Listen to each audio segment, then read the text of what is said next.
अवधूत चिंतना श्री गुरुदेव दत्त. हिंदू धर्मशास्त्र काय सांगतं? उपास धरावेत की धरू नये? ही माहिती खूपच उपयुक्त आहे, त्यामुळे हा व्हिडिओ जराही स्किप न करता शेवटपर्यंत पहा. हिंदू धर्मशास्त्रामध्ये उपास किंवा उपवास या संकल्पनेला अत्यंत व्यापक, सखोल आणि विज्ञाननिष्ठ आधार आहे. उपवास करावा की करू नये या प्रश्नाचे उत्तर देताना धर्मशास्त्र कोणत्याही एका चौकटीत अडकून राहत नाही, तर ते मानवी प्रकृती, मानसिक अवस्था आणि आध्यात्मिक प्रगतीचा विचार करून अत्यंत संतुलित मार्गदर्शन करते. उपवास या शब्दाचा मूळ संस्कृत अर्थ समजून घेतला तर या संकल्पनेचे खरे मर्म लक्षात येते. उप म्हणजे जवळ आणि वास म्हणजे राहणे, अर्थात ईश्वराच्या जवळ वास करणे, त्याच्या स्मरणात राहणे म्हणजेच उपवास. केवळ अन्नपाण्याचा त्याग करणे म्हणजे उपवास नव्हे, तर त्या काळात मनाला वाईट विचारांपासून दूर ठेवून सकारात्मकतेत गुंतवणे शास्त्रोक्त पद्धतीने अपेक्षित आहे. त्यामुळे हिंदू धर्मशास्त्र उपवास धरण्यास निश्चितपणे प्रोत्साहन देते. परंतु ते करत असताना शरीराला विनाकारण क्लेश देणे किंवा अंधश्रद्धेपोटी आरोग्याशी खेळ करणे शास्त्राला अजिबात मान्य नाही. सनातन धर्माच्या विविध स्मृतिग्रंथ, पुराणे आणि उपनिषदांमध्ये उपवासाचे महत्त्व विशद करण्यात आले आहे. उपवास धरण्यामागे प्रामुख्याने 3 मोठे उद्देश आहेत: शारीरिक शुद्धी, मानसिक नियंत्रण आणि आध्यात्मिक उन्नती. आपल्या प्राचीन ऋषीमुनींनी निसर्गाचा आणि मानवी शरीराचा अत्यंत सखोल अभ्यास केला होता. त्यांना हे माहीत होते की मानवी शरीर हे पंचमहाभूतांपासून बनलेले आहे आणि निसर्गात होणाऱ्या बदलांचा थेट परिणाम शरीरावर आणि मनावर होत असतो. उदाहरणार्थ, एकादशीचा उपवास हा चंद्राच्या गतीशी आणि गुरुत्वाकर्षणाशी जोडलेला आहे. एकादशीच्या दिवशी समुद्रात भरती ओहोटीचे प्रमाण तीव्र असते. तसेच आपल्या शरीरातील जलतत्वावर आणि मानसिक स्थितीवरही चंद्राचा मोठा प्रभाव पडतो. या काळात पचनसंस्था मंदावलेली असते आणि मनाची चंचलता वाढते. म्हणूनच या दिवशी हलका आहार घेणे किंवा पूर्ण निराहार राहणे शरीराला विषमुक्त अर्थात डिटॉक्स करण्यासाठी अत्यंत फायदेशीर ठरते. महिन्यातून ठराविक दिवस पचनसंस्थेला विश्रांती दिल्यास शरीराची रोगप्रतिकारक शक्ती वाढते आणि दीर्घायुष्य लाभते. मानसिक पातळीवर उपवास हा आत्मसंयम शिकवणारा एक अत्यंत प्रभावी मार्ग आहे. मानवी मन हे नेहमी वासना, रस आणि उपभोगाच्या मागे धावत असते. हे मनावर नियंत्रण मिळवण्याचे पहिले पाऊल मानले गेले आहे. जेव्हा आपण आवडीच्या अन्नाचा त्याग करून उपवास धरतो, तेव्हा आपल्यातील इच्छाशक्ती आणि आत्मबल बळकट होते. अति खाणे जसे आरोग्यासाठी आणि साधनेसाठी घातक आहे, तसेच उपाशी राहून शरीराला सुकवणेही तामसी प्रवृत्तीचे मानले गेले आहे. त्यामुळे शास्त्राने उपवासाचे वेगवेगळे प्रकार सांगितले आहेत. ते आपण या व्हिडिओत पुढे पाहणार आहोत. आध्यात्मिक दृष्टिकोनातून उपवासाच्या दिवशी अन्नाचा विचार सोडून ईश्वराचे नामस्मरण, भजन, कीर्तन किंवा ग्रंथाचे वाचन करणे अपेक्षित असते. जेव्हा शरीरातील ऊर्जा अन्न पचवण्याच्या कामातून मुक्त होते, तेव्हा ती ऊर्जा ऊर्ध्वगामी होऊन ध्यान आणि साधनेमध्ये एकाग्रता आणण्यास मदत करते. उपवास हा केवळ पोट रिकामे ठेवण्याचा विधी नसून डोळे, कान, जीभ, बुद्धी या सर्व इंद्रियांना सात्विकतेकडे वळवण्याचा काळ आहे. उपवासाच्या दिवशी खोटे बोलणे, कोणाचा हेवादावा करणे, क्रोध करणे किंवा कोणाला दुखावणे यामुळे उपवासाचे पुण्य नष्ट होते, असे पद्मपुराण आणि वराह पुराणात स्पष्ट केले आहे. म्हणजेच उपवास हा माणसाला नैतिकदृष्ट्या आणि आध्यात्मिकदृष्ट्या अधिक प्रगल्भ बनवतो. तथापि हिंदू धर्मशास्त्र अत्यंत व्यावहारिक आणि दयाळू आहे. त्यामुळे उपवास कोणासाठी वर्ज्य आहे याचे अत्यंत स्पष्ट आणि कडक नियमही शास्त्रात सांगितलेले आहेत. शास्त्रानुसार लहान मुले, वृद्ध व्यक्ती, गरोदर महिला, स्तनदा माता आणि गंभीर आजाराने ग्रस्त असलेले रुग्ण यांनी कडक उपवास करू नयेत. धर्मसाधना करणाऱ्यांसाठी आधी शरीर सुदृढ असणे आवश्यक आहे.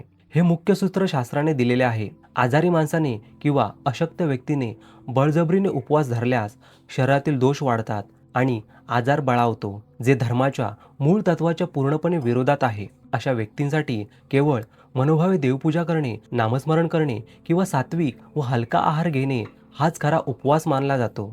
देव हा भक्ताच्या भुकेचा भुकेला नसून त्याच्या प्रेमाचा आणि भक्तीचा भुकेला असतो. त्यामुळे शरीराला छळणारा कोणताही उपवास ईश्वराला प्रिय नसतो, असे संतांनीही वारंवार बजावले आहे. आजच्या आधुनिक काळात उपवासाचे स्वरूप थोडे बदलले आहे. अनेकदा उपवासाच्या नावाखाली साबुदाणा, बटाटे, शेंगदाणे आणि तळलेले पदार्थ मोठ्या प्रमाणावर खाल्ले जातात. शास्त्राच्या दृष्टीने हा उपवास नसून केवळ जिभेचे चोचले पुरवणे आहे.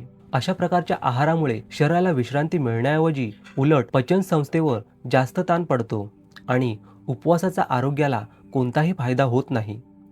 उपवासाचा मुख्य उद्देश अल्पाहार किंवा फलाहार करून शरीराला हलके ठेवणे हा आहे.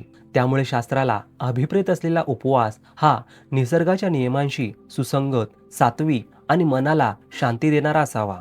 थोडक्यात सांगायचे तर हिंदू धर्मशास्त्र अत्यंत ठामपणे सांगते की उपवास नक्कीच धरावेत, कारण ते माणसाचे शारीरिक स्वास्थ्य सुधारतात आणि आत्मिक शक्ती वाढवतात. परंतु हे करत असताना स्वतःच्या शारीरिक क्षमतेचा आणि आरोग्याचा विचार करणे अत्यंत गरजेचे आहे. उपवासा भीतीपोटी किंवा देवाचा कोप होईल या कल्पनेने करू नये, तर तो अत्यंत आनंदाने, श्रद्धेने आणि कृतज्ञतेच्या भावनेने केला पाहिजे. जेव्हा माणूस आरोग्याचे नियम पाळून आणि मनात निर्मळ भाव ठेवून उपवास करतो, तेव्हा त्याला निश्चितच शारीरिक आरोग्य, मानसिक प्रसन्नता आणि ईश्वरी कृपा या तिन्हींची प्राप्ती होते. हिंदू धर्मशास्त्रामध्ये उपवासाचा विचार करत असताना केवळ तो धरावा की धरू नये इतकाच मर्यादित नाही, तर तो कसा धरावा आणि त्याचे आपल्या शरीरावर व मनावर काय सूक्ष्म परिणाम होतात याचे अत्यंत सखोल विश्लेषण केले आहे. शास्त्रात उपवासाला तप मानले गेले आहे. तप म्हणजे स्वतःला एका पवित्र ध्येयासाठी कष्ट देणे, परंतु हे कष्ट सोसत असताना मनात चीड किंवा राग नसावा, तर एक प्रकारचा आनंद असावा. जेव्हा आपण स्वेच्छेने अन्नाचा त्याग करतो, ते प्रामुख्याने आपल्या वासनांवर आणि मनाच्या चंचलतेवर विजय मिळवण्यासाठी असते. उपवासाच्या संदर्भात हिंदू धर्मात तिथी आणि नक्षत्र यांना खूप महत्त्व आहे. आठवड्याचे वार, महिन्यातील एकादशी, आषाढी एकादशी, कृष्ण जन्माष्टमी, वर्षातील महाशिवरात्री, नवरात्री यांसारख्या विशिष्ट काळातच उपवास का सांगितले आहेत, यामागे खगोलशास्त्रीय आणि नैसर्गिक कारणे आहेत. उदाहरणार्थ, प्रत्येक महिन्यातील दोन्ही पक्षातील अर्थात शुक्ल आणि कृष्ण एकादशीला उपवास करण्याचे महत्त्व सर्वात जास्त आहे.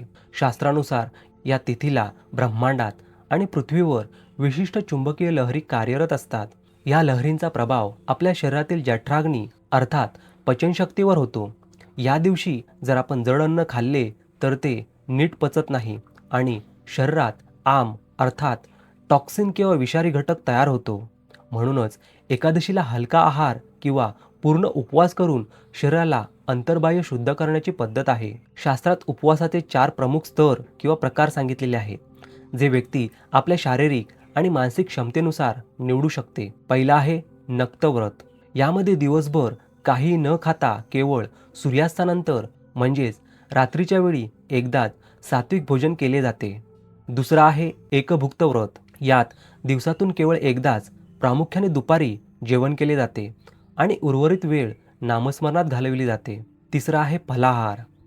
यामध्ये धान्याचा अर्थात गहू, तांदूळ, डाळी पूर्ण त्याग करून केवळ दूध, फळे, सुकामेवा किंवा कंदमुळे यांसारख्या सात्विक आणि नैसर्गिक पदार्थांचे सेवन केले जाते.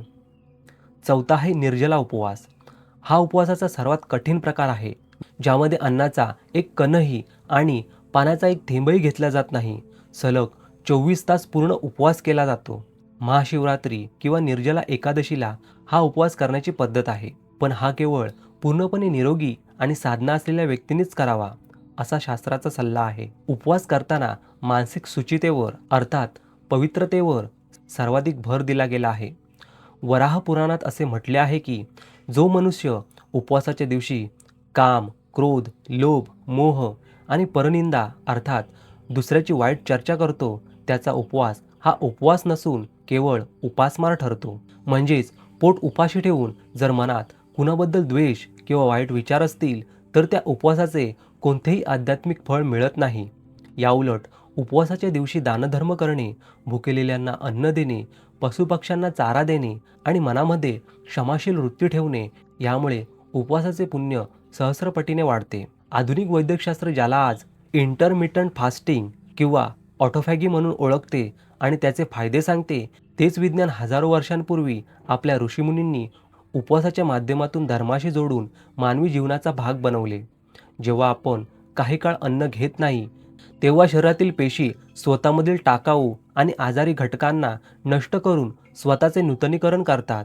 यामुळे कर्करोग अर्थात कॅन्सर, मधुमेह आणि लठ्ठपणा यांसारख्या आजारांपासून शरीराचे रक्षण होते. देव हा कधीही कोणाला दुःखात पाहून आनंदी होत नाही. त्यामुळे जर तुमचे शरीर साथ देत नसेल तर केवळ नामस्मरण आणि सात्विक जीवन जगूनही तुम्ही उपवासाचे पूर्ण फळ मिळवू शकता. थोडक्यात हिंदू धर्मशास्त्रानुसार उपवास हा मानवी जीवनाला शिस्त लावणारा, शरीराला निरोगी ठेवणारा आणि मनाला ईश्वराकडे नेणारा एक अत्यंत पवित्र राजमार्ग आहे. तो आरोग्याचे नियम सांभाळून, मनामध्ये शुद्ध भाव ठेवून आणि आनंदाने करावा, तरच त्याचे खरे सार्थक होते. मला अशी खात्री आहे की तुम्हाला ही माहिती समजलीच असेल आणि आवडली असेल. जर असं असेल तर या व्हिडिओला लाईक करा आणि अशाच दत्तभक्तीपर उपयुक्त व्हिडिओंसाठी या चॅनलला सबस्क्राईब करा आणि या दत्त परिवाराचे सदस्य व्हा आणि हा व्हिडिओ जास्तीत जास्त भक्तांपर्यंत पोहोचवा, जेणेकरून त्यांनाही याचा लाभ होईल. आणि हो, कमेंटमध्ये श्री गुरुदेव दत्त असं लिहायला विसरू नका. श्री गुरुदेव दत्त.